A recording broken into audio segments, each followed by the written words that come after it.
অংশ নেবে 14 দেশ থেকে আসা 51 জন ফুটবলার এবং তারা নিজেদেরকে প্রমাণ করার জন্য সুযোগ পাবে 60 মিনিট 60 মিনিটস এবং এই 60 মিনিটে যারা নিজেদেরকে প্রমাণ করতে পারবে তাদের আসলে বলা যায় সম্ভাবনার দুয়ার উন্মুক্ত হয়ে যাবে। অনেকের গায়ে হয়তো আমরা পরবর্তী সময় বাংলাদেশের জার্সিও দেখতে পারি। এবং কথা হলো যে কারা থাকছে বাফুফের জহুরির তালিকায়, অর্থাৎ কারা প্রতিভা খুঁজে বের করবে। 7 জনের নাম জেনেছি যারা আসলে থাকবেন। তারা হলেন সাইদ হাসান কানন, একসময় বাংলাদেশ জাতীয় দলের গোলরক্ষক ছিলেন, ঢাকা মোহামেডান স্পোর্টিং ক্লাবে দীর্ঘদিন ধরে খেলেছেন, তিনি থাকবেন। এছাড়া বাংলাদেশ ফুটবল ফেডারেশনের টেকনিক্যাল ডিরেক্টর যিনি সাইফুল বারী টিটু, তিনি থাকছেন। এছাড়া মারুফুল হক, অত্যন্ত অভিজ্ঞতা সম্পন্ন একজন কোচ, আবাহনীর কোচের দায়িত্বে তিনি রয়েছেন, তিনি থাকছেন। এছাড়া জুলফিকার মাহমুদ মিন্টু, যিনি চট্টগ্রাম আবাহনীর কোচের দায়িত্বে ছিলেন, এছাড়া সাইফ স্পোর্টিং ক্লাবের কোচের দায়িত্ব তিনি ছিলেন, তিনিও থাকছেন এই প্যানেলে। এছাড়া থাকবেন গোলাম রাব্বানী ছোটন, যিনি মেয়েদের দলের দায়িত্বে ছিলেন। এছাড়া বয়সভিত্তিক বিভিন্ন দলের কোচের ভূমিকায় তাকে আমরা দেখেছি, সবশেষ বাংলাদেশ আন্ডার 19 টিমের কোচ ছিলেন গোলাম রাব্বানী ছোটন। এরপর থাকবেন আলফাজ আহমেদ, মোহামেডান স্পোর্টিং ক্লাবকে যিনি শিরোপা জিতিয়েছেন কোচ হিসেবে, একসময়ের মাঠ কাঁপানো ফুটবলার আলফাজ আহমেদ, তিনি থাকছেন। এছাড়া থাকবেন মাহবুব হোসেন রক্সি, যিনি বসুন্ধরা কিংসের কোচিং প্যানেলে সম্পৃক্ত, বাংলাদেশ ন্যাশনাল টিমের এক সময়ের ফুটবলার, তিনিও থাকছেন। সো এই যে নামগুলো, সেই নামগুলো মোটামুটি বলা যায় যে নিশ্চিতভাবে তারা আসলে থাকবেন। যে পারফরমেন্স ইভ্যালুয়েশন কমিটি করা হচ্ছে, এছাড়া আরও কয়েকটা নাম যুক্ত হতে পারে।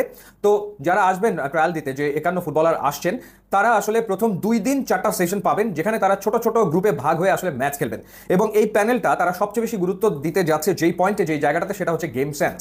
অর্থাৎ যারা আসছেন তাদের গেম সেন্স আসলে কেমন, সেই বিষয়টার দিকে তারা আলাদাভাবে মনোযোগ দেবেন। এছাড়া ডেফিনেটলি ফিটনেসের দিকেও নজর থাকবে, স্কিলের দিকে তো নজর থাকবেই। তো এভাবে করে 4টা সেশনে তারা অংশ নেবেন এবং ফাইনালি থার্ড ডেতে গিয়ে এই ফুটবলাররা তারা 2 গ্রুপে ভাগ হয়ে একটা ম্যাচ আসলে খেলবেন এবং সেখানে বাকিদেরকে রদবদল করিয়ে খেলানো হবে। এবং সেই সেশনটা উন্মুক্ত থাকবে বাংলাদেশ পেশাদার লিগে যেসব ক্লাব খেলছে সেই ক্লাবগুলোর কোচ এবং কর্মকর্তাদের জন্য। অর্থাৎ ওখান থেকে কেউ যদি ক্লাবে কোনো ফুটবলারকে পিক করতে চায়, সেটা আসলে করতে পারবে। মূলত দুটো দল, আন্ডার 17 এবং আন্ডার 23, এই দুইটা টিমকে টার্গেট করেই মূলত এই ট্রায়ালটা বাংলাদেশ ফুটবল ফেডারেশন আয়োজন করতে যাচ্ছে।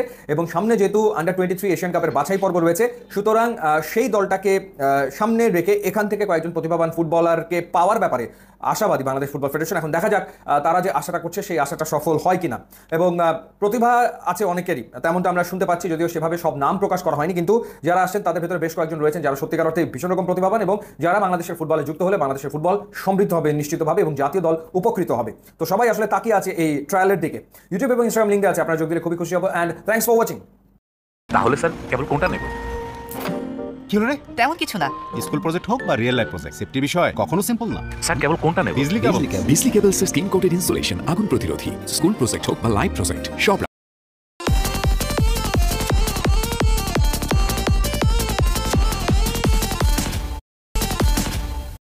বিএফএফ নেক্সট গ্লোবাল স্টার, বাংলাদেশের ফুটবল ইতিহাসের সবচেয়ে বড় ট্রায়াল 28, 29 এবং 30 জুন, যেখানে অংশ